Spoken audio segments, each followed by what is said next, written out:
Bismillahirrahmanirrahim. Assalamu alaykum, hörmətli görürmənlər. İstiqlal gündəlik xəbərlərini görüşünlərlə qarşı alırıq. Mən Abdullah Yalqın. Proqramımızda vətənimiz Şərq Türkistan və dünya gün tərtibidəki ən mühim xəbərlərini huzuruna sunumuz. Qənəmsizlik qıtınlar ekranımız olsun. Xitay atalmış kənətdə duruş namida kontrolluqni kuchaytirishni ta'kidladi. Oldingi hafta Xitoy tashviqot organi atalmış Xinjiang gezitida kənətdə duruş xizmatini kuchaytirishga bo'ladi-ki, ojizlashtirishga bo'lmaydi mavzuliq xabar e'lon qilingan bo'lib, Sharq Turkistonda atalmış muqimlikni saqlash va asosiy qatlamni idora qilishda Xitoy kadrlarining kənətdə duruş mexanizmini texmo qattiq kuchaytirish kerakligi ta'kidlangan. Aloqador xabarlarda ma'lum bo'lishicha, yaqinda Urumchida atalmış Uyg'ur avtonom rayonining kənətdə durush xizmati yig'ini ochilgan. Yig'inda kənətdə durush xizmatining unumini o'stirish, asosiy qatlamni idora qilish sistemasi va idora qilish iqtidorini olg'a siljitish haqida xizmatlar o'rinlashtirilgan bo'lib, kənətdə durush xizmatini kuchaytirishga bo'ladi-ki, ojizlashtirishga bo'lmaydi degan signal tarqatilganligi, buning atalmış jamiyat muqimligining asosini puxtalashdagi muhim qo'llanma ekanligi da'vo qilingan. Xabarda yaqinqi yillarda Xitoy Kompartiyasiga sodiq kənətdə turishliq turkum kadrlarning atalmış muqimlikni qo'g'dash birinchi sepini qo'g'diganligi, atalmış Junxo millati o'rtaq gavdasi engining kuchaytirilganligi, millatlarning o'zaro yug'urilganligi bayon qilingandan sirt, navbatdagi eng og'ir vazifaning yanada yezilarda ekanligi, bu sababli kənətdə turish xizmatining Sharq Turkistonda atalmış jamiyat muqimligini olg'a siljitish, Junxo millati o'rtaq gavdasi engini mustahkamlash, Kompartiyaning hokimiyat yurgizish asosini puxtalashdagi muhim ahamiyatini cho'nqur tunib yetish kerakligi, har qaysi millatlarning keng doirada aralashishi, yug'urilishini, atalmış 5ni qalbdan e'tirof qilishni uzluksiz kuchaytirish kerakligi haqida joriy qilingan. Xitoy Sharq Turkistondagi bostirish, nazorat qilish qatorliq terror siyosatlarida yezi kənətlarda uyma-uy nazorat qilish sistemasini qurib chiqqan bo'lib, atalmış qo'shmoq tuqqan siyosati bu jihatdagi eng tipik tarixda misli ko'rilmagan jinoyatlardan biri hisoblandi. Xitoy yil oxirida ochilgan bu yig'ini orqali sistemalik irqiy qirg'inchilikning bir turi bo'lgan bu jinoyatni texmo qattiq ijro qiladiganligini ta'kidlamoqda.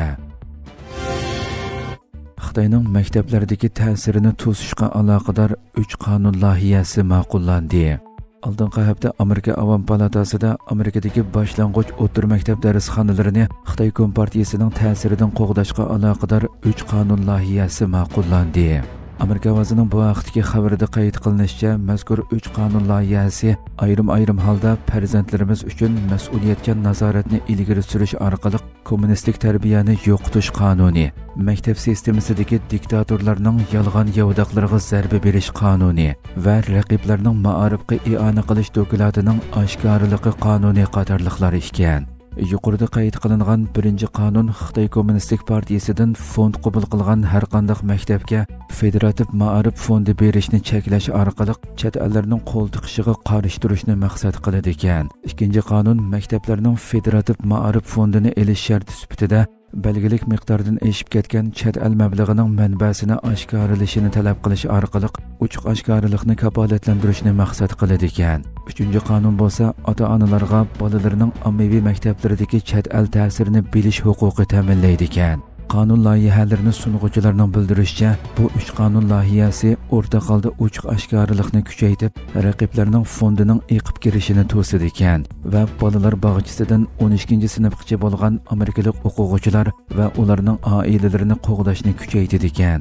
Avom palatasi Ma'arif va Emgak kuchi komiteti e'lon qilgan bir tizimlikda Xitoy rejimining kontrolligidagi ko'ngzi darsxonalari Amerikadagi 500 dan ortiq boshlang'ich o'rta maktabga singib kirganligi ko'rsatilgan va shundaqli ko'ngzi institutlari, ko'ngzi darsxonalarining amaliyotda Xitoy kommunistik rejimi tashkillagan yumshoq kuch strategiyasi ekanligi, Xitoy rejimining Amerika maktablariga faqat akademik bexatarlik xavfi emas, balki geopolitikalik va davlat bexatarlik xavfini elib keladiganligi ta'kidlangan. Xabarda qayd qilinishicha, jumhuriyatchilar sungan mazkur 3 qonun loyihasini 30 dan ortiq demokratchi qo'llagan bo'lsa-mu, 160 dan ortiq demokratchi qarshi ovoz bergan. Avom palatasida ma'qullangan bu qonun loyihalarining rasmiy qonunga aylanishi uchun keyingi qadamda o'xshash nusxada Kengash palatasida ma'qullanishi va prezident tomonidan imzolanishi kerak ekan. Pakistan va Afg'oniston o'rtasida shiddatli chegara to'qinishi yuz berdi. Pakistan va Afg'oniston o'rtasida shiddatli chegara to'qinishi yuz berib, kam deganda 5 kishi o'lgan. Turkiya Ovozi radiosining xabarida qayd qilinishicha, Pakistan va Afg'oniston amaldorlari juma kuni kechda chegara liniyasida shiddatli to'qinish yuz berganligini va o'tgan hafta oxiridagi tinchlik suhbatlaridan keyin kuchaygan jiddiychilik sababidan kam deganda 5 kishining hayotidan ayrilganligini e'lon qilgan. Taraflar o'rtasidagi tinchlik suhbatlarining hech qanday ilgirlash bo'lmayla oxirlashishidan bir qancha kun keyin o'zaro o'q chiqarish voqeasi yuz bergan. Biroq har ikki taraf urush to'xtatishni davomlashtirish to'g'risida kelishgan. Taliban hukumatining bayonotchisi Pokiston qismlarining Qandahar viloyatining Sipin Boldak rayoniga hujumlarni qilganligini aytgan. Pokiston bosh ministrining bir bayonotchisi bo'lsa, Afg'oniston qismlarining Chaman chegarasida sababsiz yerga o'q chiqarganligini aytgan. O'tgan haftaning oxiri Saudiya Arabistonda o'tkazilgan suhbat oktyabr oyida yuz bergan ig'ir chegara to'qinishlaridan keyin jiddiychilikni pasaytirish maqsadida qator Turkiya va Saudiya Arabistonning sohibxonligida o'tkazilgan bir qator yig'inlarning eng oxirgisi edi. Islomobod doiralari ixtilofning markazida Pokistonda yaqindan buyon Afg'oniston fuqarolarini aralashib qolgan Tahriki Taliban Pokiston terrorchilarining o'zini qo'shib portlatish hujumlarini kuchaytirganligini bildirmoqda.